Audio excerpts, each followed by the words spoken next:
Miami Heat Nation, what is going on? Man, oh man, we got some breaking news. And it's not good news for the Miami Heat, but it's good news if you're just an NBA fan in general because we got a blockbuster trade that happened tonight.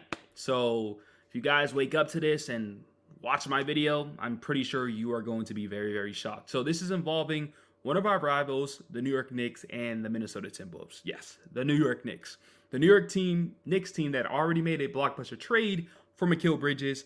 Now they're making another blockbuster trade before the season starts. Just think about that, guys. Preseason, training camp, media day is pretty much here, and they're already making moves. But before we do start today's video, we are going to be talking about, the breakdown of this trade, the winners and losers. Also, we're going to talk about how this impacts the Miami Heat because another trade that happened in the Eastern Conference and plenty of more. So, if you guys just enjoy Miami Heat content, drop that sub. And for NBA fans that do come to this channel, drop that sub too, man. We talk about pretty much everything sometimes. So, yeah. Anyways, as you see right here, there's no more Adrian Wode, so we have to listen to Shams. But it says New York Knicks have acquired Karl-Anthony Towns from Minnesota for Julius Randle, Dante D, and a first-round pick via Detroit. Now, let's talk about it. So when you look at the New York Knicks, their roster at the moment don't have a center, right? So Mitchell Robinson probably won't be back early into the season, right? He's dealing with injury. And let's be honest, Mitchell Robinson's pretty much injury prone. The dude's always hurt. You don't want to put Julius Randle at the center position. One, I think he'll get destroyed, and I think he'll get hurt a little bit more, and that's not his position. I don't think that'll work out well. So the New York Knicks needed a center, especially with Isaiah Hartenstein heading to the Oklahoma City Thunder, right? So obviously they acquired a player like Karl-Anthony Towns. Now, when you just look at the trade straight up, Karl-Anthony Towns for Julius Randle, I say, you know what? It's a fair trade. So when you look at the Knicks perspective, like we get a stretch five that can space out the floor and earns 20 plus points a game, right? We get a player, we get Julius Randle out of here who, there have been plenty of rumors that he didn't really want to be there anymore. It was getting a little bit toxic and coming off injury and stuff like that. So you kind of do swap, right? And then also when you look deep into it, right, Karl-Anthony Towns and Julius Randle are personally, in my opinion, similar players. Outside, Karl-Anthony Towns is a better shooter, right? In the regular season. Because Karl-Anthony Towns underperforms in the postseason. That's the reason why the Timberwolves lose. And Anthony Edwards had no help. He has a massive contract. So when you look at Julius Randle, big contract, underperforms in the playoffs. So those are two things that are already huge similarities, right? So they're like, let's just do the swap. My problem is with the New York Knicks is the reason why I do think they did lose this trade is because you gave up Dante D. Dante D was a huge part of this New York Knicks team. If you guys watched the playoffs last year, he was keeping the New York Knicks in games. The dude's a sniper.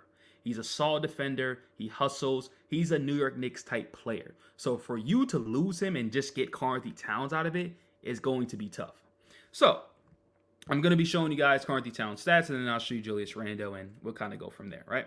So when you look at Karl-Anthony Towns stats, right, the regular season, his career, right, averaged about 23 points a game, 83% from the field, about 39% from the three-point line, which is pretty good, and stuff like that. But the biggest thing is that concerns me is the postseason, right? So his field goal percentage drops dramatically, about 6%. His three-point percentage drops too. His free throw percentage drops. His rebounds drops. His assists drop. His blocks drop. Everything pretty much drops. Simple as that. Everything, and his points drop. This is who Karl-Anthony Towns is. He doesn't perform in the playoffs at all. It's really just simple as that. Look at the numbers. Shooting 16% from the three-point line. He shot 0%. He shot 20%.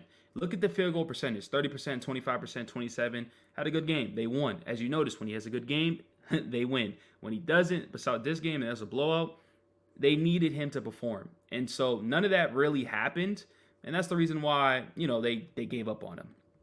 Another thing is, too, when we look at Karl-Anthony Towns' contract, it's massive. Like, really massive. And especially with, the new CBA rules and stuff like that, this made sense for the Minnesota Timberwolves, right? So you got a player that's making all this money right here.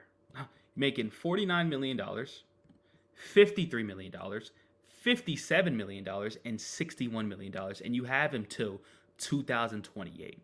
So I think it makes sense. You already got Naz Reid over there. Now you got Dante D and Julius Randle for Julius Randle.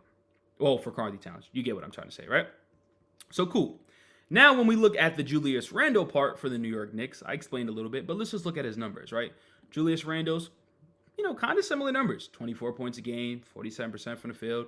Not a great three-point shooter. 31% from the field is kind of bad, and the spacing is going to be concerning to me, especially with Randle and Rudy Gobert, because at least Cat can space out the floor, but that's going to be a little concerning to me. We'll see how that works out. And then having, Jaden McDaniels, not the greatest three-point shooter, so the spacing is concerning to me for the Minnesota Timberwolves, but they did pull the trigger, right? Maybe they had Naz Reid more in the starting lineup, playing a little bit more. We'll see. But number-wise, 9.2 rebounds and 5 assists. So I think that's solid. Julius Randle is coming off injury, new scenery, and also, we'll just see what happens with Julius Randle this year. So that's Julius Randle's numbers, and those are Karl-Anthony Towns' numbers. Like I said, very, very similar. But then when you look at Julius Randle's contract, I said it was pretty big, but it's not as massive as Karl-Anthony Towns, right? And then also, if it doesn't really work out, you can let him go in the 2025, 2026 year. He's not making too much money, about 26 to 28 and 30 mil. Unless they want to give him a contract extension, then that's a different story. So contracts make sense. Points are very similar.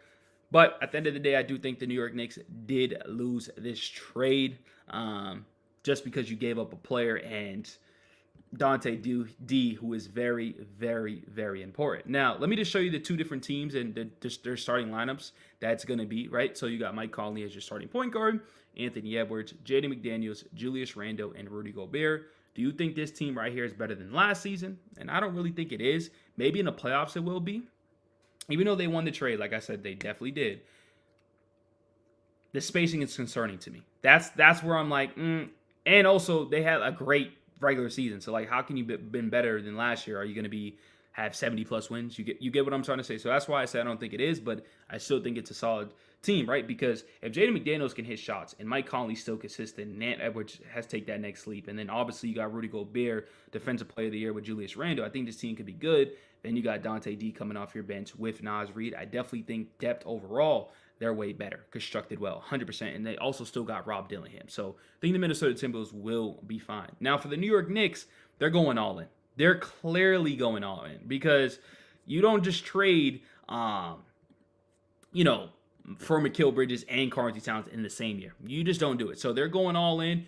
This starting lineup on paper looks excellent. I need to see how they play on the court. But Jalen Brunson, Josh Hart, OG Anunoby, Mikal Bridges, and Karl-Anthony Towns. Now, obviously, I don't think Mikal Bridges is playing the four. Maybe he is, maybe he's not. But they have a lot of people that need the ball in their hands. So we'll see. At least Jalen Brunson now has help because I felt like during the playoffs, it looks like Jalen Brunson was doing everything, even though his role players were stepping up.